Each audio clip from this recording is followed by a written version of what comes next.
Good evening, everybody. Meteorologist Seth Bohnhoff here with the Check Your Forecast as we wrap up things here on this weekend. Having a little troubles here with the camera, so we'll just go without it. But trust me, I'm still here and we will still get you your forecast. Looking into our Sunday nights, could be just a few scattered storms out there. Things likely coming to an end here rather soon, though. Not seeing too much further activity here the deeper into the night we go.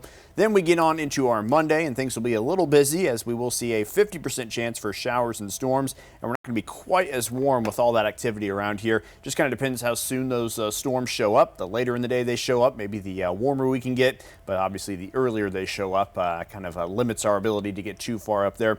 Rain chances probably hitting their peak by the time we get to the second half of the day there for our Monday, particularly closer to the evening hours.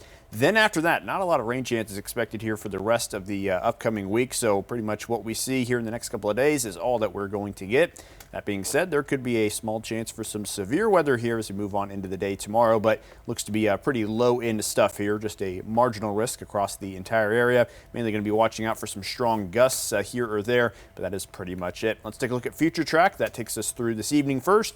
There could be a few of those little spotty showers or thunderstorms here into the night, but that's going to be a very minimal coverage as far as that goes. First half of the day, Monday, looks pretty good. Second half of the day, that's when we start to notice a little bit of a complex starting to dive on in. Should be kind of weakening by the time it gets here, though. However, there will be plenty of instability in the air. That means some heavy rain, some frequent lightning could still be within these storms, even if they're not packing the strongest punch. So we'll watch out for that, along with some of the gusts that it may provide as well.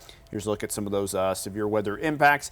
Not really a tornado day, not worried about that at all. Same with the hail situation. Flooding going to be overall a low risk. However, a few isolated spots could see that brief, intense rainfall. Mainly just watching for those 60+ mile-an-hour gusts. Coverage overall scattered, and intensity definitely one of the lower end events here that you could see.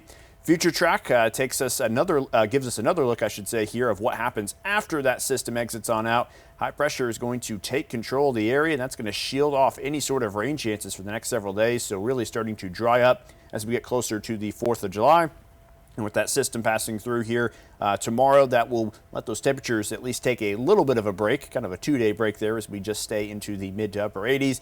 But once that is kind of allowed to clear itself out a little bit, those high temperatures will steadily rise into the holiday weekend. Here's a quick early peek at your 4th of July weekend. 91 there for the 4th and a mostly sunny sky, so a little hot, but still we've had some pretty warm and pretty humid 4th of Julys before, so definitely nothing crazy there. Good thing is the rain chances are going to kind of hold off until we get into the Saturday and Sunday period. So all in all, not looking too bad here over the next 7 days. Gonna have to get through those storm chances tomorrow before we get some more of that summertime sunshine, and of course the heat that will accompany it later on. Those 90s are back on the board by next weekend. You can stay up to date on the forecast at all times on the WCI Weather app. This has been your Weather Now update. Enjoy your evening and have a great week.